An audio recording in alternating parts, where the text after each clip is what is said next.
जब gun point पर रखा गया था तो अचानक से वहां पे चीफ आ गए। चीफ को देख के वहां पे सब लोग परेशान हो गए थे। कोई नहीं जानता था कि चीफ के आने का क्या मकसद है। कबीर के सिवा वहां चीफ को कोई नहीं जानता था। किडनैपर के हेड ने पहले तो चीफ को देख के पूछा कि वो यहाँ पे क्यों आया है। चीफ ने उसको कोई भी सीधा जवाब नहीं दिया था। इस बात से किडनैपर के हेड ने अपने आप को रिवील करते हुए चीफ को बहुत उल्टा सीधा कहा। चीफ ने जवाबी कार्रवाई में उस हेड यानी कि भंवर सिंह के पूरे इतिहास को खोल के रख दिया। भंवर सिंह को समझ नहीं आ रहा था कि चीफ के पास उसके बारे में इतनी इंफॉर्मेशन कहां से है। साथ में चीफ ने भंवर सिंह के माता पिता के बारे में भी कुछ ऐसे शब्द कहे जिससे कि भंवर सिंह का गुस्सा सातवें आसमान पर आ गया। भंवर सिंह ने इस बात की सजा कबीर को मार के निकाल दी, मगर वो इस बात से परेशान था कि चीफ उसके किसी भी हरकत का कोई रिएक्शन नहीं दे रहा था। भंवर सिंह ने आखिर में चीफ के कान के बगल से गोली चलाई। अब चीफ भी अपने गुस्से में डूब गया था। उसने कबीर को पहले सतर्क किया और फिर हाथ के इशारे से गोली चलाने का आदेश दिया। देखते ही देखते भंवर सिंह के सारे आदमियों के सर में सुराग हो गया। भंवर सिंह को यकीन नहीं हो रहा था कि वो सदमे में चला गया कि उसके आदमियों को कैसे मारा गया। बाद में चीफ ने अपने आदमी से कह के सभी लाशों को उस बिल्डिंग में रख दिया जहां पर कबीर को किडनैप करके रखा गया था। जब सब लाशों को भंवर सिंह के साथ एक जगह पर जमा कर दिया गया तो चीफ ने बिल्डिंग को बम से उड़ा दिया। अब इस बात का कोई सबूत नहीं था कि वहां पे कोई कांड हुआ था। कबीर अब चीफ के साथ वहां से जिंदा तो निकल गया था, मगर उसके दिमाग में बहुत सारे सवाल थे। उसको समझ नहीं आ रहा था कि उसके साथ क्या हो रहा है। अचानक से चीफ का आना कबीर को बहुत ज्यादा खटक रहा था। कुछ देर तो उसने कोई सवाल नहीं किया, मगर बाद में उसने चीफ से सीधे तौर पे पूछ लिया कि आखिर उनको कैसे पता लगा कि उसको किडनैप करके कहाँ रखा गया है। कबीर के सवाल के बाद चीफ को थोड़ी दिक्कत तो हो रही थी, मगर उन्होंने बात को घुमाते हुए कबीर को अलग तरह के सवाल में फंसा दिया।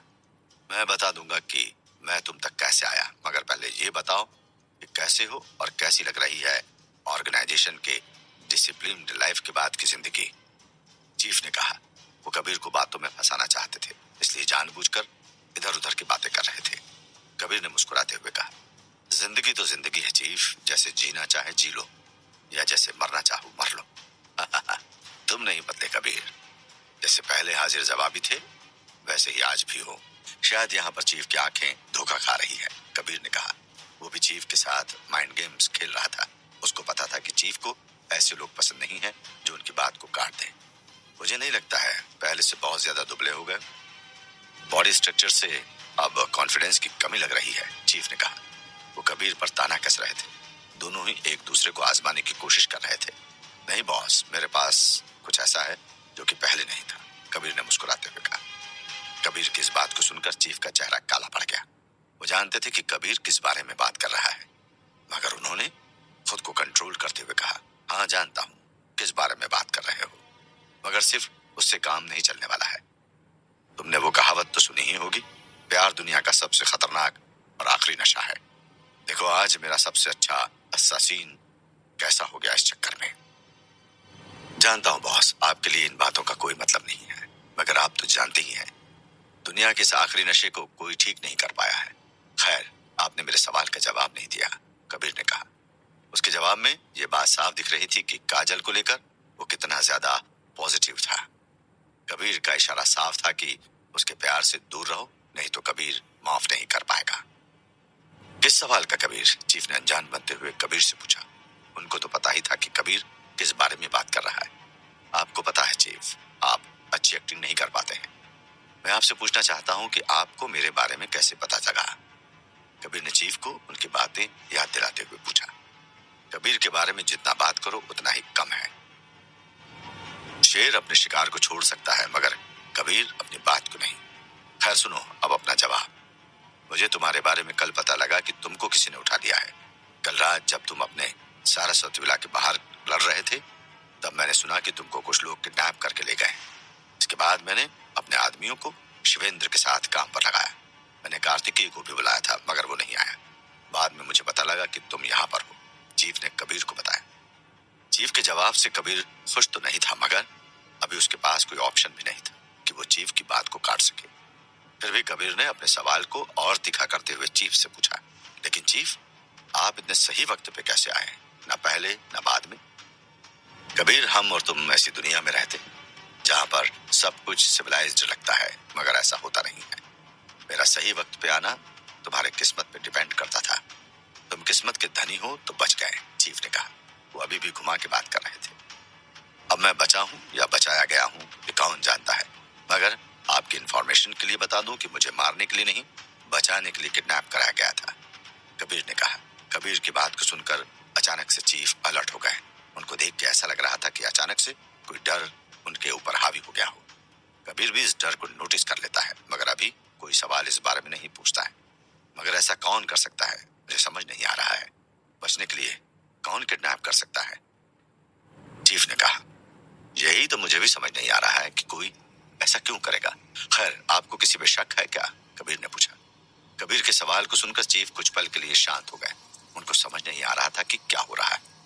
फिर उन्होंने बहुत आराम से जवाब दिया, मैं जानता हूं कि तुमको इस बात पे यकीन नहीं होगा, मगर ये बात सच है कि इन सब के पीछे कार्तिकेय का हाथ है। चीफ की इस बात पे कबीर ज्यादा सरप्राइज नहीं हुआ, क्योंकि वो पहले भी कार्तिकेय का नाम सुन चुका था। कबीर ने बहुत ठंडे मन से पूछा, आपको ऐसा क्यों लगता है? कि आपके पास कुछ सबूत है इस बात का कि कार्तिकेय ने ही इसको किया? मेरे पास कोई पक्का सबूत तो नहीं है। हाँ, मेरे पास कुछ बातें हैं जो आपके बहुत ज्यादा काम की हो सकती हैं, मिस्टर कबीर। चीफ की बात ने कबीर का ध्यान अपनी तरफ आकर्षित किया। उसने तुरंत चीफ की बात में इंटरेस्ट लेते हुए कहा, हाँ, अगर मुझे भी बता दीजिए कि ऐसी कौन सी बात है जो मैंने नोटिस नहीं की है।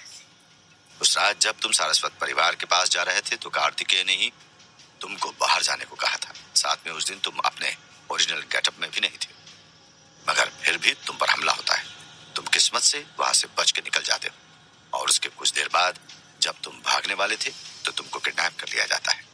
क्या ये काफी नहीं है कि कार्तिकेय ने ही तुमको फंसाने की कोशिश की? चीफ ने बहुत बारीकी से कबीर के दिमाग में इस बात को डालते हुए कहा, मगर चीफ, ये भी तो हो सकता है कि आपको कोई गलतफहमी हुई हो। कबीर ने कार्तिकेय को डिफेंड करते हुए कहा। उसका दिमाग इस बात को मानने को तैयार नहीं था कि कार्तिकेय कोई ऐसा काम कर सकता है। अच्छा, तो ये बताओ कि तुमको किसने ड्रग दिया था? ये बात तो शायद से तुमको पता ही होगी। चीफ ने अपने हुक्म के एक्के को बाहर निकालते हुए कबीर से पूछा, किसने दिया है? आप क्या कहना चाह रहे हैं कि कार्तिकेय ने मुझे ड्रग दिया है? कम ऑन चीफ, मुझे लगता है कि आपको अपने दिमाग का इलाज करना चाहिए। कबीर ने पूरी तरह से चीफ की बात को नकारते हुए कहा। वो इस बात को मानने को तैयार नहीं था।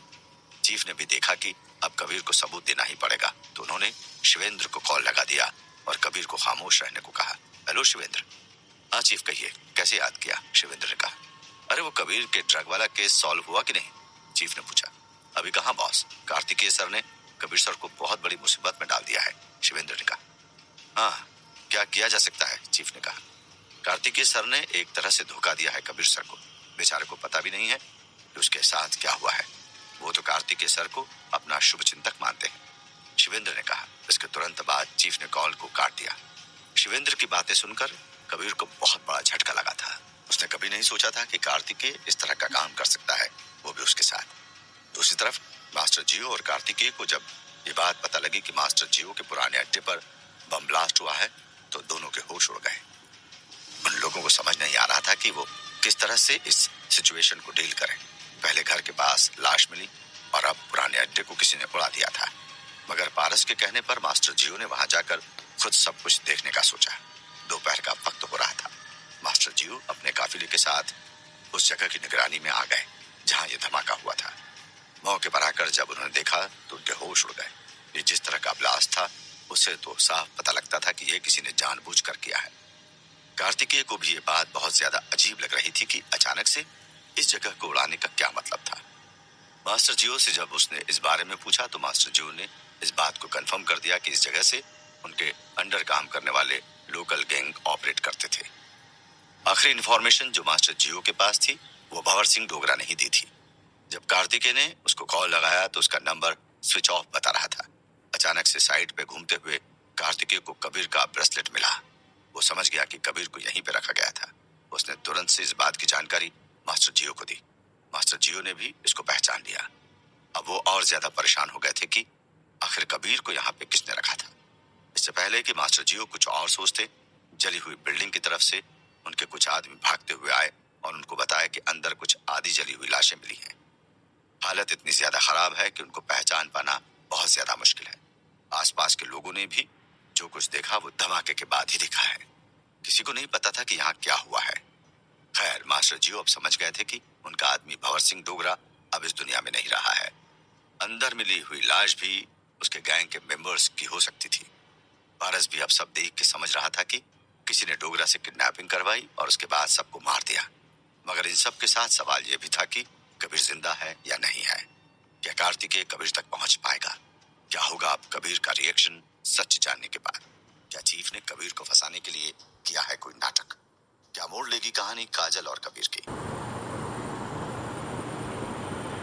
कबीर अब चीफ के साथ उस जगह से निकल गया था जहां पर उसको किडनैप करके रखा गया था। रास्ते में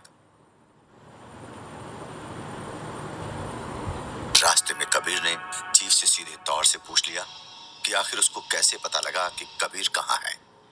चीफ बहुत चालाकी के साथ कबीर के सवाल से बचने की कोशिश कर रहा था, मगर कबीर भी कहाँ मानने वाला था। कुछ देर बाद चीफ ने उसको बताया कि वो तब से कबीर का पीछा कर रहा है जब से वो किडनैप हुआ था। कबीर को उसकी बात पे भरोसा तो नहीं हो रहा था, मगर उसके पास अभी कोई ऑप्शन नहीं था। बातों बातों में चीफ ने कबीर का ध्यान इस ओर भी खींचा कि उसके किडनैपिंग में कार्तिकेय का हाथ है, और तो और उसको ड्रग देने में भी कार्तिकेय का ही हाथ था। कबीर अभी भी इस बात को 100% मानने के मूड में नहीं था। तब चीफ ने बहुत चालाकी से शिवेंद्र के जरिए इस बात को कंफर्म कर दिया। कबीर अंदर से पूरी तरह टूट गया इस बात को सुनने के बाद। दूसरी तरफ जब मास्टर जियो को पता लगा कि उनके पुराने अड्डे पे ब्लास्ट हुआ है तो उनका दिमाग घूम गया। उनको समझ नहीं आ रहा था कि क्या हो रहा है। पहले उनके घर के पास लाश मिली थी और अब यहाँ पे बम ब्लास्ट हुआ था। कार्तिकेय जब उस जगह की छानबीन कर रहा था तो उसको भी वहां पर कबीर का ब्रेसलेट मिला था। कार्तिकेय को समझ आ गया था कि कबीर को यहीं रखा गया था। इस बात को जानने के बाद मास्टर जियो का दिमाग घूम गया कि कबीर को उसके ही अड्डे पे रखा गया था। अब ये सवाल सबके दिमाग में आ रहा था कि कबीर जिंदा है या नहीं, और इस बम कांड के पीछे किसका हाथ हो सकता है। सब कुछ देखते हुए ऐसा लग रहा था कि मास्टर जियो के पीछे कोई हाथ धोके पड़ गया था। अभी सब लोग ये बात कर ही रहे थे कि अचानक से मास्टर जियो का आदमी आता है और उनको बताता है कि बिल्डिंग को उड़ाने के पहले उसके अंदर कुछ इंसान भी थे। मास्टर जियो इस बात से समझ जाते हैं कि उनका खास आदमी भंवर सिंह डोगरा अब इस दुनिया में नहीं रहा है। कोई नहीं जानता था कि वहां पर क्या हुआ है, मगर जिस तरह से सबूतों को मिटाया गया था, कार्तिकेय समझ जाता है कि ये किस आदमी का काम हो सकता है। मगर अभी के लिए कार्तिकेय ने कुछ भी नहीं कहा। मास्टर जियो कार्तिकेय के एक्सप्रेशन से समझ जाते हैं कि दाल में कुछ काला है। वो उसको कंफर्म करते हुए पूछते हैं, आखिर क्या बात है कार्तिकेय, तुम मुझसे क्या छिपा रहे हो? मास्टर की बात ने पारस और आरके का भी ध्यान अपनी ओर आकर्षित किया। अब वो लोग भी इस डिस्कशन में पार्टिसिपेट करने को आ गए थे, जबकि मास्टर के आदमी बहुत सफाई से वहां की सफाई कर रहे थे। जब चीफ ने भंवर सिंह के आदमियों को मारा था तो बहुत जगह पर खून गिरा था। जगह जगह खून इस तरह से बिखरा था कि क्या कहा जाए। उस मंजर को बयान करना मुश्किल था। अभी वहां पे किसी को नहीं पता था कि कितने लोगों को मारा गया है। मास्टर जियो का दिमाग बहुत ज्यादा खराब हो रहा था। एक तो उनके साथ ऐसी चीजें हो रही थी जो पहले कभी नहीं हुई थी, और अब कार्तिकेय कुछ बता नहीं रहा था। कार्तिकेय की खामोशी वहां पे सबको खल रही थी। मास्टर जियो तो थे ही, मगर अब पारस भी कार्तिकेय को सवालों के घेरे में ले आ रहा था। क्या बात है कार्तिकेय, बताओ, नहीं तो हम कबीर को नहीं बचा पाएंगे। पारस की बात सुनकर कार्तिकेय अपनी जगह पे बैठ गया। वो अभी अपने ही ख्यालों में खोया हुआ था। उसको अभी वो सब कुछ याद आ रहा था जो उसने कबीर के साथ किया था। साथ ही उसको चीफ की बात भी याद आ रही थी, जिस तरह से उसके सामने जमीन पे खून बहा था और कबीर का ब्रेसलेट मिला था। उस हिसाब से उसको लग रहा था कि कबीर अब इस दुनिया में नहीं है। कार्तिक इस बात को बहुत अच्छे से जानता था कि चीफ कितना बेरहम आदमी है। अगर उसको किसी आदमी से कोई काम है और वो इंसान उस काम को नहीं कर पाता तो चीफ उस आदमी को आराम से मार देता था। शायद कबीर के साथ भी वही हुआ था। चीफ से हुई आखिरी मुलाकात कार्तिकेय के जहन में तरोताजा थी। उसको समझ नहीं आ रहा था कि वो अभी मास्टर जियो को इस बात को कैसे समझाए कि क्या हुआ है।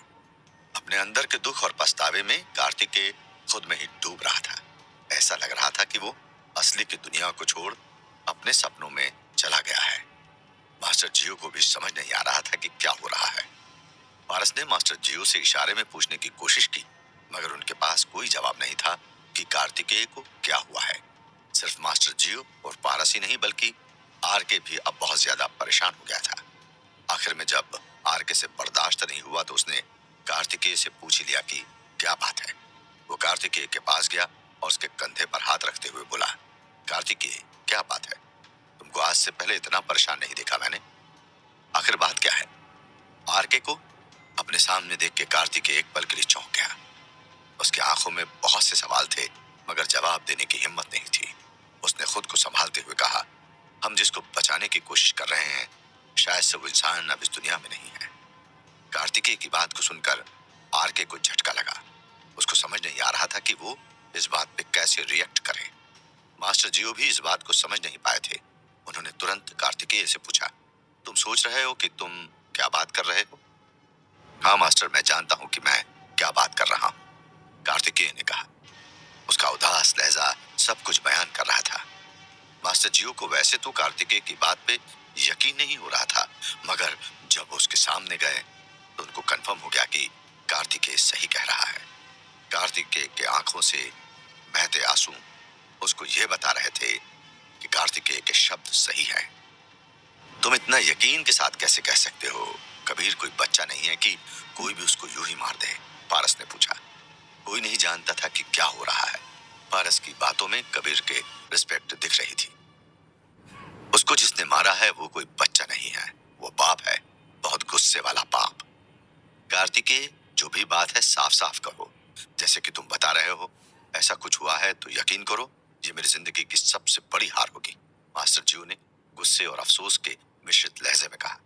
हार आपकी नहीं है मास्टर, हार मेरी है। आप मेरी हालत को देखिए। मैं जानता हूँ कि कबीर को किसने मारा है और मैं कुछ नहीं कर सकता उस आदमी का, कार्तिकेय ने कहा। वो अभी भी कंफ्यूज था कि वो क्या बताए मास्टर जियो को। कौन है वो कार्तिकेय, मुझे बताओ, मैं आज ही उसका नामो निशान मिटा दूंगा, पारस ने कार्तिकेय की बात पे रिएक्ट करते हुए कहा। तुम बात को समझो, वो कोई आम इंसान नहीं है, उसको हम लोग चीफ कहते हैं। उसको कबीर से कोई काम था, पहले भी कबीर उसके लिए ही काम करता था, कार्तिकेय ने अपने ऑर्गेनाइजेशन के रूल को बचाते हुए कहा। वो भी खुल के इस बात को नहीं बता सकता था कि चीफ कौन है और कबीर से उसका क्या लेना देना है। मास्टर जियो को कार्तिकेय की बातों से लग रहा था कि वो कुछ छिपाने की कोशिश कर रहा है। तो अगर उसको कबीर से काम था तो उसको मारने की क्या जरूरत थी, पारस ने पूछा। तुम समझ नहीं रहे हो पारस, वो जिस तरह का इंसान है उसके लिए काम के सिवा कोई भी चीज मायने नहीं रखती है। इंसान को तब तक ही जिंदा रखता है जब तक उसका काम नहीं हो जाता। कार्तिकेय की हर बात से मामला बहुत ज्यादा सीरियस होता जा रहा था। बहुत अजीब इंसान है ये चीफ तो, पारस ने कहा। हाँ, और यहाँ पर ब्लास्ट उसी ने किया है। मुझे पूरा यकीन है कि उसने मास्टर के आदमी को हायर किया होगा कि वो कबीर को किडनैप करे, और जब कबीर यहाँ पे आ गया होगा तो उसने पहले कबीर को मारा होगा और बाद में सबूत मिटाने के लिए मास्टर के आदमी की बलि दे दी होगी, कार्तिकेय ने घटना को समझाते हुए कहा। मगर मैं इस बात को नहीं मान सकता कि भंवर सिंह ने मुझसे बिना पूछे कोई काम किया होगा। वो हर काम में मेरी परमिशन लेता था, मास्टर जियो ने कार्तिकेय की थ्योरी को काटते हुए कहा। अब ये मुद्दा नहीं है कि किसने किसको मारा या किसने किसको किडनैप किया था। सोचना अब ये है कि आगे क्या करना है, आरके ने वहां खड़े सभी लोगों से पूछा। आरके की बात को सुनकर वहां खड़े हर आदमी की सोच कुछ पल के लिए रुक जाती है। सच मायने में अभी इस सवाल का जवाब किसी के पास नहीं था। वहां खड़े चारों लोग एक दूसरे का मुंह देख रहे थे। अचानक से मास्टर जियो ने आगे बढ़ते हुए कहा, कबीर जैसे इंसान को मारने वाला कोई भी हो वो अब जिंदा नहीं रहेगा। मैं मास्टर जियो भले ही कबीर को बचा नहीं पाया, मगर मैं बदला जरूर से लूंगा। मास्टर की बात सुनकर सब लोग अब समझ गए थे कि उनको अपनी पूरी ताकत के साथ इस चीफ पे हमला करना है। इससे पहले कि कोई सवाल उठाता, मास्टर जियो ने पारस और आरके को अपने सभी आदमियों को उस चीफ के पीछे भेजने को बोल दिया। पारस ने इस काम के लिए मास्टर जियो से कुछ पल की मोहलत मांगी, क्योंकि उसके आदमी अभी यहाँ पर मलबा साफ कर रहे थे। इस बीच कार्तिकेय भी अब जोश में आ गया था कि उसको कबीर के कातिल को ढूंढ लेना है। अब कार्तिकेय अपने तरीके से इंसाफ करना चाहता था। वो दिमाग लगा रहा था कि चीफ का पता इस वक्त कौन बता सकता है। बहुत ज्यादा सोचने के बाद उसके दिमाग में एक नाम सामने आया। ये नाम था शिवेंद्र का। कार्तिकेय जानता था कि शिवेंद्र ही एक ऐसा लिंक था जो इस वक्त कार्तिकेय को चीफ के पास ला सकता था। कार्तिकेय अब इस बात से अनजान था कि कबीर जिंदा है और चीफ ने उसके कान भर रखे हैं। मास्टर जियो ने भी अपने सारे पुलिस के कांटेक्ट को चीफ के बारे में बता दिया था। मास्टर के दिमाग में अब सिर्फ बदला ही बदला चल रहा था। वहीं आरके और पारस मिलकर बिल्डिंग के बचे हुए मलबे को वहीं पास के गांव में डंप करा रहे थे। वो लोग जानते थे कि अगर यहाँ पर पुलिस आ गई तो जवाब देना बहुत ज्यादा मुश्किल हो जाएगा। चीफ के शिकार से पहले पारस अपना कोई भी काम नहीं छोड़ना चाहता था। कार्तिकेय ने जब देखा कि सब अपने अपने काम को कर रहे हैं तो उसने आराम से शिवेंद्र को कॉल लगाया। पहली बार में तो शिवेंद्र ने कॉल नहीं पिक किया, मगर बाद में उसने कॉल उठाया। कॉल पिक करने के साथ शिवेंद्र कार्तिकेय के ऊपर भड़क गया। उसने उससे उसके गायब होने का कारण पूछा। ऐसा इसलिए था क्योंकि बहुत दिनों से कार्तिकेय अपने अड्डे पर नहीं आया था और वो शिवेंद्र से बात भी नहीं करता था। कार्तिकेय ने कबीर के बारे में कुछ नहीं बताया और शिवेंद्र से माफी मांगते हुए सीधा चीफ के बारे में पूछा। शिवेंद्र ने उसको बताया कि वो शाम को अड्डे पे आने वाले हैं। इस जगह पे कार्तिकेय इस तरह से बात कर रहा था जैसे कि वो चीफ को बचाने की कोशिश कर रहा हो। उसने झूठ का ही शिवेंद्र को बताया कि चीफ के ऊपर अटैक होने वाला है। ये अलग बात थी कि कार्तिकेय खुद उसको मारना चाहता था। शिवेंद्र ने कुछ देर और बात करने के बाद फोन काट दिया। अब कोई नहीं जानता था कि क्या हो रहा है। कार्तिकेय ने इसके बाद मास्टर जियो को बताया कि उस आदमी का पता लग गया है। वो शाम एक जगह पर आने वाला है। मास्टर जियो उस खबर को सुनकर बहुत ज्यादा खुश हो गए थे। उनको तैयारी के लिए जो वक्त चाहिए था कार्तिकेय ने वो उनको दे दिया था। अब मास्टर जियो ने कार्तिकेय के साथ मिलकर प्लान करना था कि वो किस तरह से अटैक करने की सोच रहे हैं। कार्तिकेय पहले से ही उस जगह से वाकिफ था तो उसको प्लान करने में ज्यादा दिक्कत नहीं होने वाली थी। अब लड़ाई को टालना बहुत ज्यादा मुश्किल था। क्या मास्टर जियो इस हमले को अंजाम दे पाएंगे? क्या होगा जब कार्तिकेय को पता लगेगा कि कबीर जिंदा है? कार्तिकेय मास्टर जियो के साथ उस जगह पे आ गया था जहां पे कबीर को किडनैप करके रखा गया था। बम ब्लास्ट के कारण वहां पर बहुत तबाही हुई थी। इस तबाही के बीच जब कार्तिकेय को कबीर का ब्रेसलेट मिलता है तो उसकी सांसें रुकने लगती है। कोई नहीं जानता था कि कबीर के साथ क्या हुआ है, मगर कार्तिकेय को लग रहा था कि कबीर को चीफ ने मार दिया है। कार्तिकेय अपने दुख में डूबते जा रहा था। उसकी हालत देख के मास्टर जियो को भी समझ नहीं आ रहा था कि कार्तिकेय को क्या हुआ है। कुछ देर की कोशिश के बाद कार्तिकेय ने सबको चीफ और कबीर के रिश्ते के बारे में बता दिया। लेकिन कार्तिकेय ने इस तरह से सब कुछ बताया कि उसके ऑर्गेनाइजेशन का नाम खराब ना हो। पहले तो मास्टर जियो को यकीन नहीं हो रहा था कि कबीर के साथ कुछ हुआ है, मगर जब कार्तिकेय ने चीफ के काम करने का तरीका बताया तो मास्टर जियो को यह बात माननी पड़ी कि कबीर को मार दिया गया है। अब वहां खड़े हर आदमी के दिल में बस बदले की आग थी। मास्टर जियो ने यह प्लान करते हुए कहा कि वो कबीर की मौत का बदला लेंगे, चाहे इसका अंजाम कुछ भी हो। इसके बाद उन्होंने अपने सभी आदमियों को चीफ के पीछे जाने को बोल दिया। चीफ के शिकार पर जाने से पहले मास्टर जियो अपने अड्डे के मामले को सुलझाना चाहते थे। उन्होंने सब कुछ जल्द से जल्द सही करने का आदेश दे दिया। कार्तिकेय ने वहीं पे खड़े होकर चीफ का पता लगाने के लिए शिवेंद्र को कॉल लगाया। शिवेंद्र ने पहले तो कार्तिकेय को साफ साफ नहीं बताया, लेकिन कार्तिकेय ने उसको अपनी बातों में फंसाकर इस बात का पता लगा लिया कि चीफ कब और कहां मिलेगा। शिवेंद्र से बात करने के बाद उसने मास्टर जियो को चीफ के बारे में बता दिया। अब उन लोगों के पास इस बात के लिए काफी वक्त था। मास्टर जियो इस दफा कोई गलती नहीं करना चाहते थे। कार्तिकेय पहले भी वहां गया था तो उसको पता था कि वहां का नक्शा कैसा है, किस तरफ से अटैक किया जा सकता है और किस तरफ से अटैक नहीं किया जा सकता है। मास्टर जियो के दिमाग में पिछले कई दिनों से जो बातें चल रही थी, आज उन सब सवालों का निदान कर लिया गया था। अब मास्टर को पता था कि वो किस तरह से काम कर रहा था। पिछले कुछ दिनों में मास्टर जियो के साथ जो कुछ भी हुआ था, उन सब का जिम्मेदार केवल और केवल चीफ ही था। मास्टर जियो को इस बात की भी बहुत हैरानी थी कि एक बाहर का आदमी कैसे उनके शहर में आकर उनको ही चैलेंज दे रहा है। कबीर के जाने का दुख मास्टर जियो को अंदर से बहुत ज्यादा था, मगर अभी जिस तरह के हालात थे वो अपना दुख जाहिर नहीं कर सकते थे। पारस इस बात को देख रहा था कि उसका भाई किस तरह से अपने दुख को छिपा रहा है।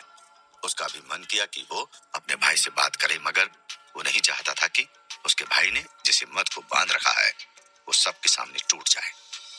कार्तिकेय का मन भी अंदर से भारी था, मगर वो उसने अपने आप को संभाल के रखा था। वो इस बात को जानता था कि चीफ को मारने के बाद उसके नाम का भी वारंट निकल जाएगा। ये इस ऑर्गेनाइजेशन का रूल था कि अगर आप अपने सीनियर को मारते हो तो आपको भी मरना पड़ेगा। एक तरीके का ओपन कॉन्ट्रैक्ट था जिसमें आप किसी पर भी उसको मारने के इनाम रख सकते थे। कबीर की जान के बदले में कार्तिकेय को ये सौदा मंजूर था। उसको कोई फर्क नहीं पड़ रहा था कि चीफ को मारने के बाद खुद उसके साथ क्या होगा। जब से कबीर को उसने ड्रग दिया था तब से लेकर आज तक वो सही से नहीं रह पाया था। हर पल के मरने से एक बार का मरना अच्छा था। वो बस किसी भी तरह से चीफ को मरते हुए देखना चाहता था। दूसरी तरफ चीफ अब कबीर को लेकर अपने अड्डे पर चले गए थे। कोई नहीं जानता था कि क्या होने वाला है। उनको इस बात का कोई भी आइडिया नहीं था कि कार्तिकेय उनके पीछे कोई आर्मी खड़ी कर रहा है। अड्डे पर बहुत कम लोग ही दिख रहे थे। जब कबीर वहां कार से उतरा तो उसको वहां कोई नहीं दिखाई दिया। कबीर अभी बस दिखाने के लिए हंस रहा था। अंदर से वो बहुत ज्यादा अपसेट था। कार्तिकेय के बारे में उसको जब से चीफ ने बताया था तब से कबीर का मूड ऑफ था। चीफ के सामने वो बस मुस्कुराने का नाटक कर रहा था।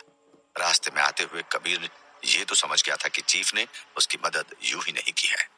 वो आगे चलकर जरूर से कुछ न कुछ कबीर से हेल्प मांगेंगे। कबीर इस बात के लिए तैयार था, मगर उसका मन अभी कहीं और था। अड्डे के अंदर आने के बाद कबीर को बहुत अच्छा फील कराया गया, मगर बाद में उसको समझ आ गया कि क्या हो रहा है। अंदर आने के साथ ही कबीर ने वहां पर हर तरफ अच्छे से नजर दौड़ा ली थी।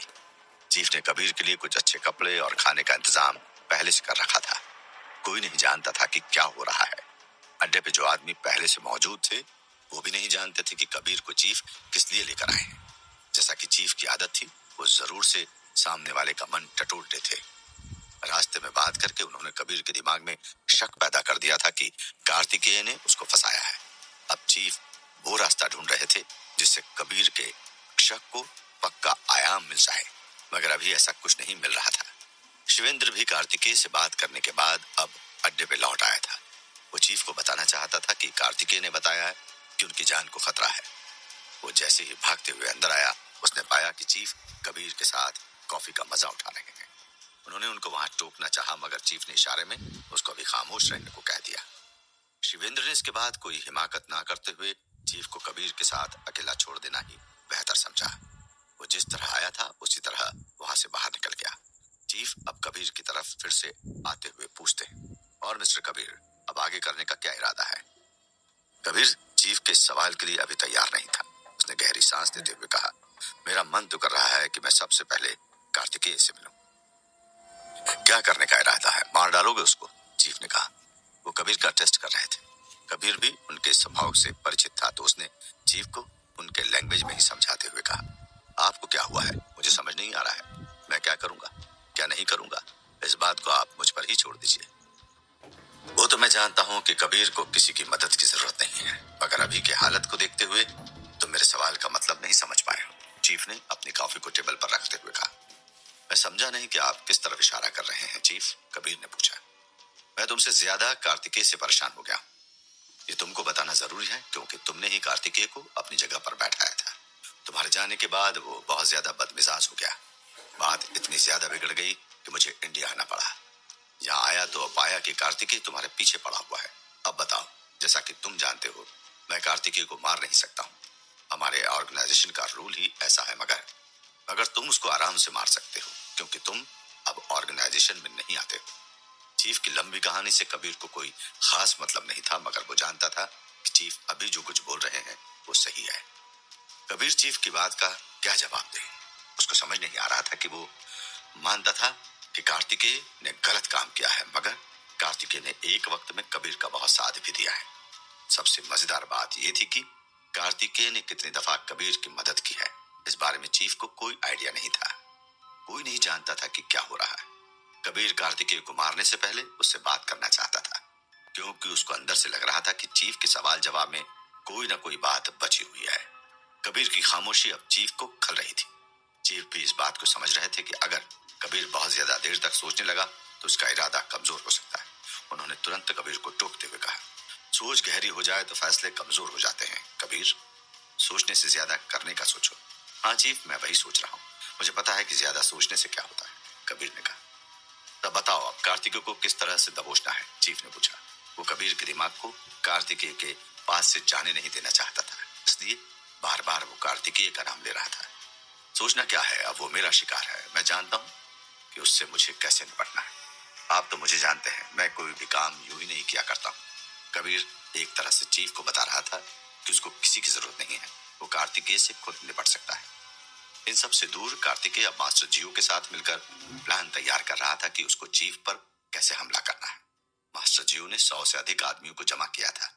आदमी तो आ गए थे, मगर अब बात थी कि इस हमले में किसका क्या रोल हो सकता है। कार्तिकेय ने पहले तो उस अड्डे का पूरा अच्छा सा नक्शा सबको एक्सप्लेन कर दिया, ताकि किसी को कोई दिक्कत ना हो। वहां जाकर मास्टर जियो के प्लान के मुताबिक हमला शाम को होने वाला था। कार्तिकेय को ये बात पता थी कि चीफ की एक अपनी आर्मी है जो सामने नहीं दिखती है, मगर वो छुप के ऑपरेट करती है।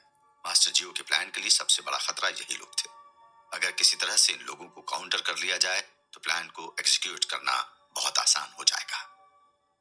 इस पर्सनल आर्मी के बारे में सोचकर मास्टर जियो की परेशानी बहुत ज्यादा बढ़ गई थी। उन्होंने कार्तिकेय से पूछा, हम इस तरह से कैसे अपने प्लान को एग्जीक्यूट कर सकते हैं? जो लोग दिखाई नहीं देते हैं उनको कैसे कोई मारेगा? आप इस बात के लिए परेशान मत हो मास्टर, मुझे पता है कि चूहों को बिल से कैसे निकाला जाता है, कार्तिकेय ने कहा। वो अपने प्लान को लेकर बहुत ज्यादा कॉन्फिडेंट था। उसने कुछ इस तरह का प्लान बनाया था जिसमें उसने सब लोगों को अलग अलग टीम में बांटा था। सबको अलग दिशा से हमला करना था। साथ ही एक टीम अलग से बैकअप की तरह इस्तेमाल होने वाली थी। ये तब के लिए थी जब कोई टीम अपने काम में कमजोर पड़ जाती है। प्लान बहुत अच्छे से तैयार हो गया था। कबीर का बदला लेने के लिए मास्टर जियो ने अपनी पूरी ताकत झोंक दी थी। सब कुछ सेट हो जाने के बाद कार्तिकेय और मास्टर जियो अपने अपने आदमियों के साथ चीफ को मारने के लिए निकल गए। अड्डे पर जब कबीर से चीफ ने बात कर ली तो शिवेंद्र को बात करने के लिए बुलाया। अब शिवेंद्र ने चीफ को अच्छे से बताया कि कार्तिकेय बता रहा था कि उनकी जान को खतरा है। शिवेंद्र की बात सुनकर चीफ पहले तो उसको हल्के में लेता है, मगर जब शिवेंद्र ने बताया कि कार्तिकेय ने इस तरह का मैसेज दिया है तो चीफ सावधान हो गया। जहां पर चीफ कार्तिकेय के लिए जाल बना रहा था तो उसको लग रहा था कि शायद से कार्तिकेय भी कोई जाल बना रहा हो उसके लिए। दूसरों के लिए गड्ढा बनाने वालों के मन में खुद भी गिरने का डर तो होता ही है। हालात को देखते हुए चीफ ने शिवेंद्र को सिक्योरिटी बढ़ाने का ऑर्डर दे दिया। खैर, अभी वो इस बात से निश्चिंत था कि कबीर उसके साथ है। कबीर का साथ होना यानी कि पूरी एक आर्मी यूनिट का साथ होना। अब चीफ इंतजार कर रहा था कि वो कार्तिकेय और कबीर को एक फ्रेम में रखे। ये उसके प्लान का सबसे इंपॉर्टेंट हिस्सा था। क्या होगा इस हमले के बाद? कबीर जब चीफ के साथ अड्डे पे आ गया तो कबीर को देख के वहां के लोगों ने बहुत अजीब तरह से रिएक्ट किया। कोई नहीं जानता था कि क्या होने वाला है। कबीर वैसे तो जानता था कि चीफ किसी की मदद फ्री में नहीं करते हैं, मगर अभी तक चीफ ने कबीर से कुछ मांगा नहीं था। जब कबीर अड्डे के अंदर आ गया तो उसको बहुत अच्छे से कॉफी ऑफर की गई। कॉफी के साथ चीफ ने कबीर के अंदर की बात को टटोलना शुरू कर दिया। चीफ ने कबीर से डायरेक्ट कार्तिकेय के बारे में पूछना शुरू कर दिया। कबीर को समझ नहीं आ रहा था कि चीफ अचानक से कार्तिकेय पर कैसे आ गए। दरअसल चीफ ने पहले कबीर के दिमाग में बहुत सारे सवाल खड़े कर दिए थे। अब वो चाहता था कि कबीर खुद उसको मारने की बात कबूल कर ले। आखिर में कबीर ने चीफ को बोल दिया कि वो खुद कार्तिकेय को मारेगा। दूसरी तरफ कार्तिकेय को पता भी नहीं था कि कबीर जिंदा है और वो उसको मारने के बारे में सोच रहा था। कार्तिकेय मास्टर जियो के साथ मिलकर चीफ को मारने का प्लान बना रहा था। कार्तिकेय ने उस जगह का नक्शा बनाया था जहां पे वो लोग चीफ को मारने का प्लान बना रहे थे। कार्तिकेय ने बहुत अच्छे से सबको उनका प्लान बता दिया। मास्टर जियो ने अलग अलग ग्रुप बनाए थे। हर किसी को उनके काम को समझा दिया गया था। चीफ पे पहला हमला करने में केवल एक बात सामने खड़ी थी, वो ये थी कि उनके पास एक पर्सनल आर्मी है जो दिखाई नहीं देती है, मगर जरूरत पड़ने पर वो बहुत तेजी से हमला कर सकती है। इन लोगों के बारे में सुनकर मास्टर जियो कुछ परेशान हो गए थे, लेकिन कार्तिकेय ने उनको बताया कि वो इन लोगों को संभाल लेगा। हमला रात के अंधेरे में या शाम को होने का प्लान था। इस हिसाब से कार्तिकेय ने बहुत अच्छा प्लान बनाया था। वो जानता था कि चीफ को हल्के में लेने की गलती बहुत ज्यादा भारी पड़ सकती है। मास्टर जियो और उनके आदमी इस बात को नहीं जानते थे कि चीफ कैसा आदमी है या किस हद तक जा सकता है, लेकिन कार्तिकेय के साथ ऐसा नहीं था। वो जानता था कि चीफ क्या कर सकते हैं। इधर शिवेंद्र ने भी चीफ को बता दिया था कि कार्तिकेय ने उनको सावधान रहने को कहा है, उनके ऊपर हमला हो सकता है। पहले तो चीफ ने इस बात को नकार दिया, मगर बाद में उन्होंने शिवेंद्र से सिक्योरिटी के अच्छे इंतजाम करने को कहा। चीफ इस बात से भी निश्चिंत थे, क्योंकि आज उनके पास कबीर था। कबीर एक पूरे यूनिट पर भारी पड़ सकता था। कार्तिकेय अपनी टोली के साथ चीफ के ऊपर हमला करने को निकल गया था। वो और मास्टर जियो एक साथ एक ही कार में बैठ के जा रहे थे।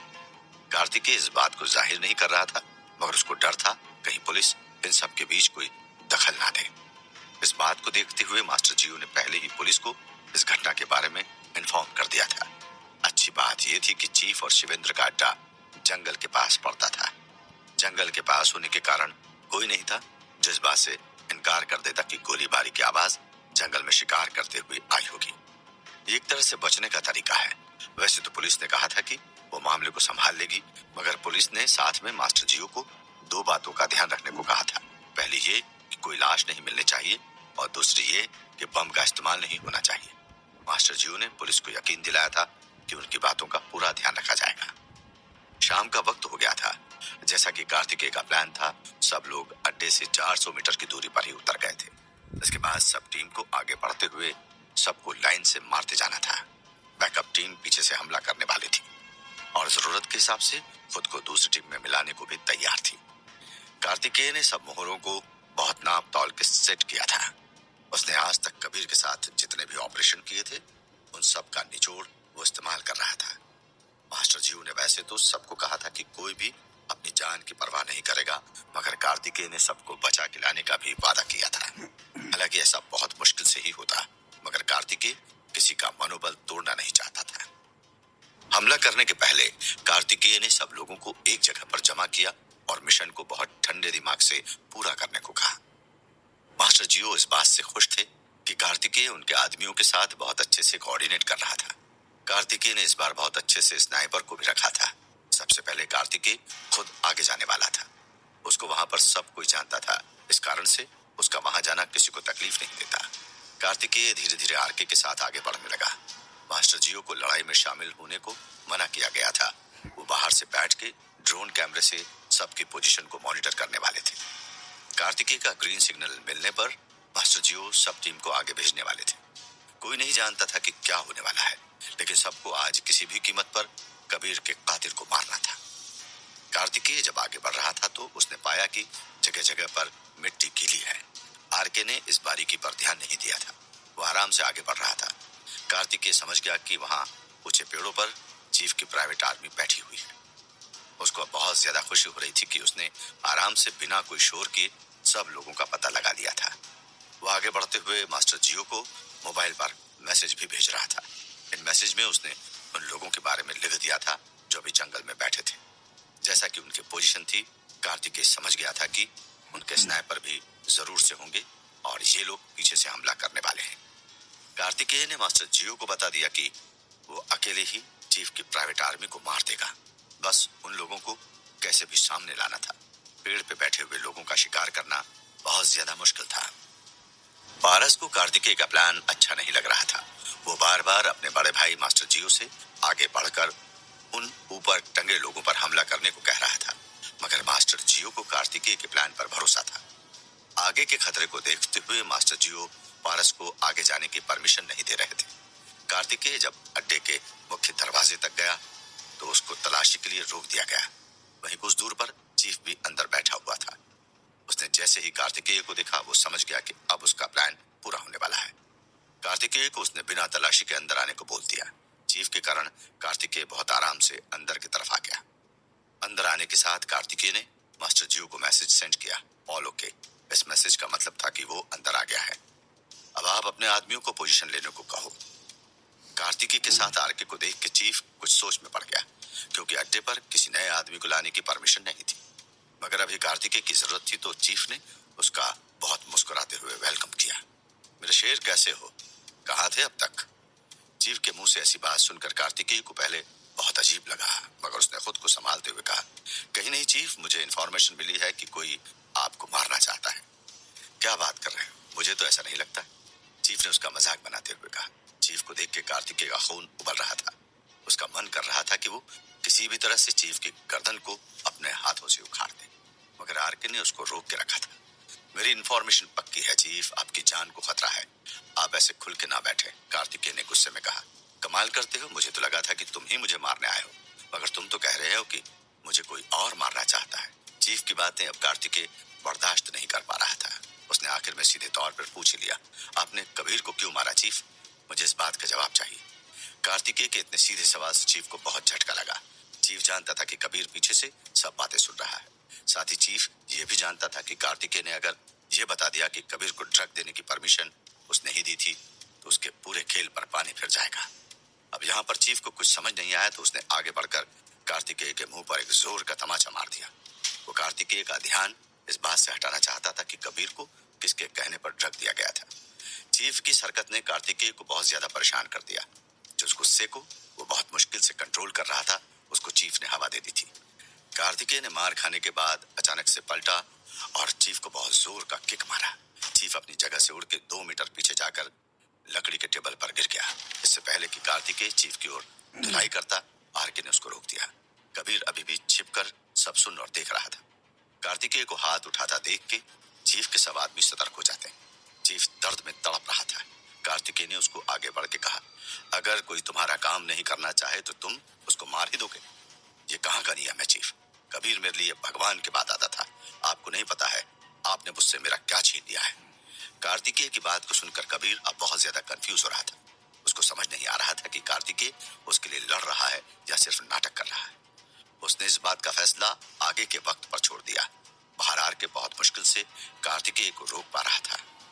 कोई नहीं जानता था कि क्या हो रहा है। वो कार्तिकेय को याद दिलाने की कोशिश कर रहा था कि अपने प्लान को याद करो, कार्तिकेय होश में आओ और अपने प्लान को याद करो। जब आरके ने उसके ऊपर पकड़ ढीली की तो कार्तिकेय ने पास में पड़े लोहे की रॉड को झटके से उठाया और वो जैसे इस चीफ को मारने वाला था कि तभी जंगल से गोली चली और कार्तिकेय की हाथ से वो रॉड गिर गई। इसके बाद आरके ने देखा कि उसके और कार्तिकेय के पास बहुत सारे लाल लेजर लाइट चमक रहे हैं। इसका मतलब था कि कार्तिकेय और आरके को बहुत से स्नाइपर ने अपने निशाने पर रखा था। चीफ भी इस बात को देख के खुश हो गया। उसने खुद को बहुत मुश्किल से उठाते हुए कहा, अब अगर तुम लोगों में से कोई भी चालाकी किया तो अंजाम सोच लेना एक बार। मैं किसी का नहीं हूँ कार्तिकेय, आज यहाँ आकर तुमने बहुत बड़ी गलती कर दी। मैं कभी नहीं हूँ कि मुझे तुम अपनी चालों का शिकार बना लोगे। शिकार कैसे होता है ये तुमसे अच्छा कौन जानता होगा। मुझे पता भी नहीं चला और तुमने कबीर को मार दिया। अब अगर मुझे भी मार दोगे तो कौन काम करेगा तुम्हारा? हेडक्वार्टर में क्या बोलोगे? कार्तिकेय ने गुस्से में कहा। इससे पहले कि कबीर अब बाहर आता, अचानक से जंगल में बहुत सारे गोलियों की आवाज आने लगी। इस आवाज ने चीफ का ध्यान उस ओर किया तो आरके और कार्तिकेय ने अपनी जेब से गन निकालते हुए पास खड़े आदमियों पर फायरिंग शुरू कर दी। अब कबीर को लगने लगा कि कार्तिकेय पूरी टीम के साथ उसको मारने आया है। हर तरफ फायरिंग शुरू हो गई थी। कार्तिकेय और आरके मिलकर सबको खत्म करते जा रहे थे। दरअसल जंगल में मास्टर जियो के आदमियों ने चीफ की प्राइवेट आर्मी को मारा तो बाकी लोगों ने उस तरफ हमला कर दिया।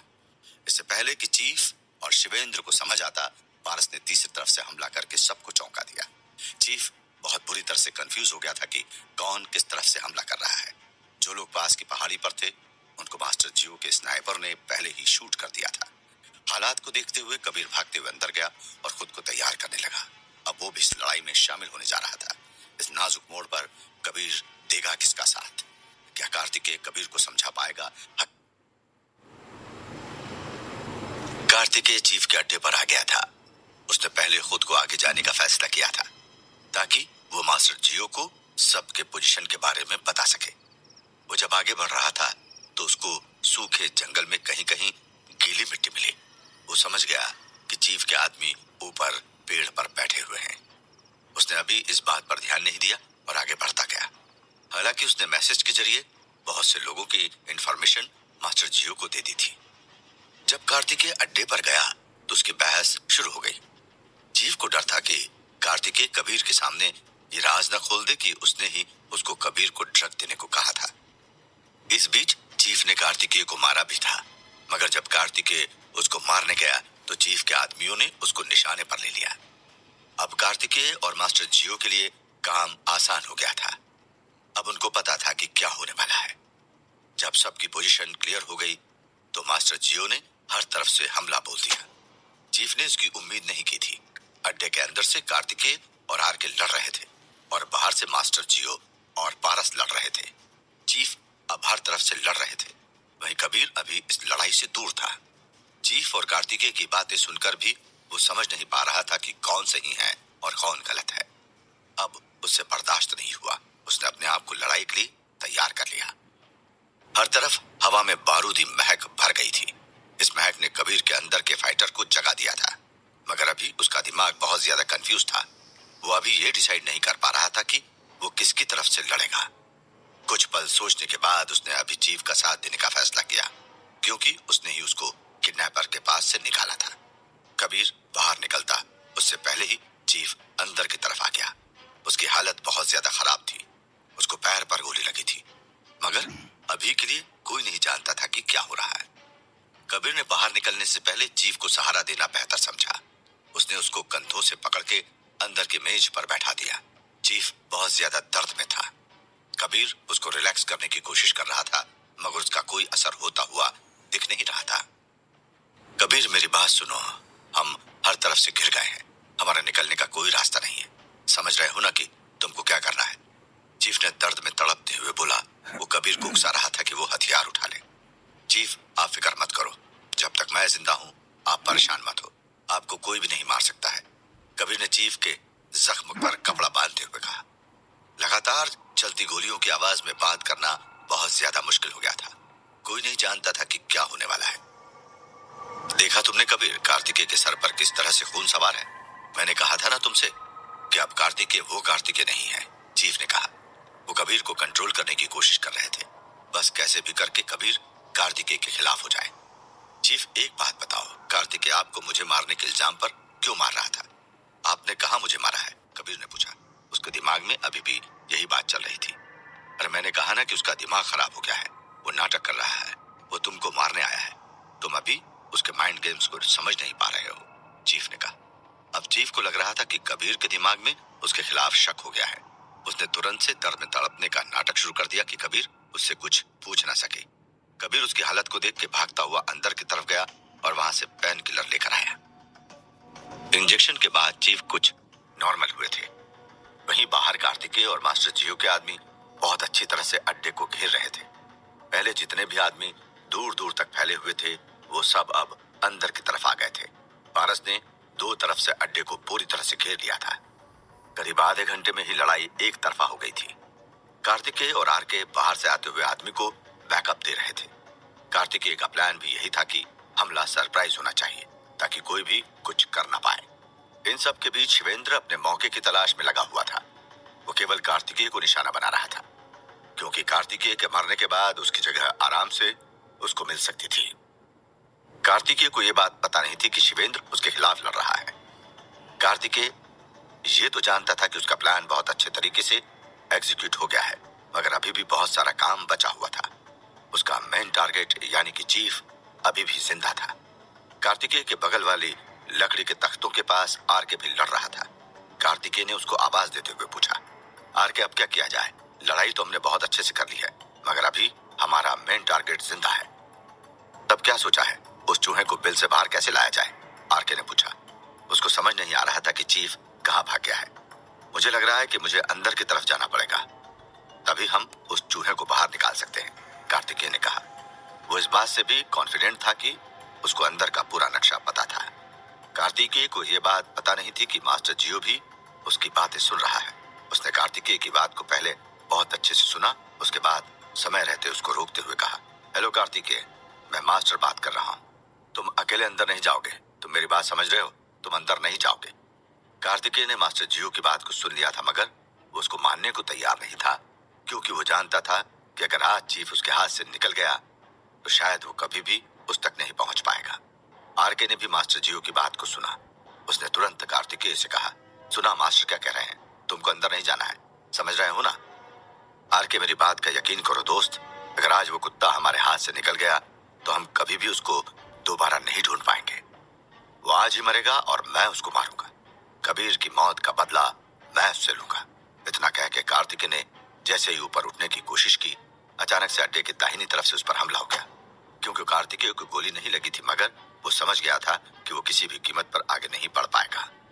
हालात अब बहुत ज्यादा खराब हो गए थे। बाहर के सारे आदमी मर गए थे। जो कोई भी बचा था वो अंदर का ही था। अंदर कबीर ने सभी आदमियों को जमा करके बहुत अच्छे से समझा दिया था कि उनको सारे बाहर के लोगों को एक एक करके मारना है, क्योंकि बाहर में बहुत लोग हैं। कितने लोग थे ये किसी को नहीं पता था, इसलिए कबीर ने सबको बाहर जाने से मना किया था। वैसे तो कबीर इस बात से भी डरा हुआ था कि अगर पूरे घर को उड़ा दिया गया तो बचना बहुत मुश्किल हो जाएगा। मगर कबीर ने जब पाया कि अभी तक कोई बम का इस्तेमाल नहीं हुआ है तो आगे भी नहीं होना चाहिए। चीफ ने अब कबीर को इस हमले से निपटने की जिम्मेदारी दे दी थी। चीफ को पता था कि कबीर अपने काम में व्यस्त है, उसके आगे कार्तिकेय टिक नहीं सकता है। अभी अड्डे के अंदर की तरफ करीब 15 लोग बचे थे। कबीर ने सबको अच्छे से उनका काम समझा दिया था, जैसे कि 8 लोगों को आगे लड़ना था और बाकी लोगों को जगह जगह पोजीशन लेनी थी। इस लड़ाई में कबीर के लिए एक ही कमजोर कड़ी थी, यानी कि चीफ। चीफ इस हाल में था कि ना तो लड़ सकता था और ना ही वो खुद को भगा सकता था। कबीर इस बात को समझ रहा था कि अगर लड़ाई बहुत ज्यादा लंबी हुई तो चीफ का मरना तय था। चीफ की जान को बचाने का एक ही तरीका था, यानी कि चीफ को यहाँ से बाहर निकालना होगा। कबीर ने जब सब आदमियों को उनकी जगह दे दी तो वो खुद उस पैसेज को तलाशने लगा जहां से वो चीफ को बाहर ले जा सके। कुछ देर की तलाशी के बाद कबीर ने सोचा कि वो पीछे से चीफ को बाहर निकाल लेगा। वहीं कार्तिकेय अब हर मुमकिन कोशिश कर रहा था कि वो किसी भी तरह से अपने आप को अंदर की तरफ भेज पाए, मगर उसको समझ नहीं आ रहा था कि कैसे वो अंदर की तरफ जाए। आर के उसको बहुत ज्यादा समझाने की कोशिश कर रहा था, मगर कार्तिकेय तो अपनी जिद पर आ गया था। हालत अब कुछ यूं हो गए थे कि कार्तिकेय जब भी बाहर आता तो उसके ऊपर हैवी फायरिंग होने लगती। कार्तिकेय को कोई और नहीं, वही लोग निशाना बना रहे थे जिनको कबीर ने आगे रहने को कहा था। कार्तिकेय ने पहला स्टेज बहुत अच्छे से पार कर लिया था, मगर अब वो फंस गया था।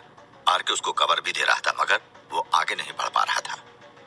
आखिर में कार्तिकेय ने मास्टर जियो को स्नाइपर टीम को आगे भेजने को कहा। अभी तक ये टीम दूर से निशाना लगा रही थी। मास्टर जियो को समझ नहीं आ रहा था कि कार्तिकेय के दिमाग में क्या चल रहा है। कबीर के प्लान ने बहुत अच्छे से मास्टर जियो और कार्तिकेय को काउंटर कर दिया था। वो अभी भी चीफ को निकालने के चक्कर में लगा हुआ था। उसका कोई इरादा नहीं था कि वो कार्तिकेय से अभी लड़ाई करे। बाहर जब स्नाइपर की टीम आ गई तो कार्तिकेय ने आगे जाने की कोशिश फिर से की, मगर जैसा कि उसका प्लान था, अड्डे के अंदर जब लोगों ने हमला किया तो स्नाइपर की टीम को उनकी पोजीशन मिल गई। स्नाइपर की टीम ने देखते देखते 2 लोगों को मार गिराया। कबीर ने जैसे ही स्नाइपर की आवाज सुनी वो समझ गया कि उसके आदमी खतरे में हैं। वो भागता हुआ आया और अपने आदमियों को नीचे लेटने को कहा। कबीर की बात को मानते हुए उन लोगों ने खुद को पीछे कर लिया। इस बात से चीफ भी बहुत ज्यादा परेशान हो गए थे कि क्या हो रहा है। उसने कबीर से पूछने की कोशिश भी की, मगर कबीर ने उसको खामोश रहने को कहा और वहां की सब लाइट को बंद करने का ऑर्डर दिया। अड्डे के अंदर जैसे ही अंधेरा हो गया, बाहर बैठी स्नाइपर की टीम को कुछ भी दिख नहीं रहा था। कार्तिकेय समझ गया कि अब उनकी मुसीबत बढ़ने वाली है। इससे पहले कि कार्तिकेय अपनी स्नाइपर टीम को अलर्ट करता, कबीर ने बहुत आराम से बाहर की रोशनी का फायदा उठाते हुए उनको मार गिराया। कार्तिकेय ने भी बिना देर किए बाहर की लाइट को शूट करके बंद कर दिया। अब वहां पर बहुत ज्यादा अंधेरा था। कार्तिकेय जानता था कि ये उसके लिए बहुत अच्छा मौका है कि वो अपने मिशन को अंजाम दे सकता है। उसने बहुत हल्की आवाज में आरके को कहा कि वो आगे जा रहा है और कोई भी गलती से भी फायर नहीं करेगा। ये उसने मास्टर जियो को भी बता दिया था कि कोई भी गलती से भी फायर नहीं करेगा। अंदर की तरफ कबीर कार्तिकेय की चाल को देख के बहुत ज्यादा खुश था। वो समझ गया था कि कार्तिकेय ने ही बाहर की लाइट को बंद किया था। इसके बाद कबीर ने बचे हुए लोगों को जमीन पे लेटकर दरवाजे की तरफ अलर्ट रहने को कहा। इससे यह फायदा होता कि अगर कोई अंधेरे का फायदा उठाकर अंदर आने की कोशिश करता तो आराम से पकड़ा जाता। इसको कहते हैं जमीन पर कान लगाना। सब सेट करके कबीर फिर से पीछे की तरफ चला गया। कार्तिकेय इस बात को जानता था कि अब उसको बहुत दबे पैर जाना है। अगर वो कोई भी हरकत करेगा तो आराम से मारा जाएगा। बहुत आराम से कार्तिकेय रेंगते हुए आगे की तरफ बढ़ रहा है। वो अब अड्डे के बिल्कुल नीचे आ गया था। नीचे लेटे हुए कार्तिकेय को किसी के चलने की आवाज आई, वो भी इस तरह की आवाज वो इंसान कर सकता था जिसका पैर जख्मी हो।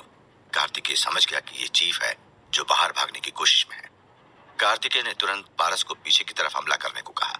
पारस ने भी ऐसा ही किया। कबीर को समझ नहीं आ रहा था कि अचानक से पीछे से हमला कैसे हो गया था। क्या होगा जब कबीर और कार्तिकेय आएंगे आमने सामने? क्या कबीर कार्तिकेय को मार देगा या कार्तिकेय उसको सब बात समझा पाएगा?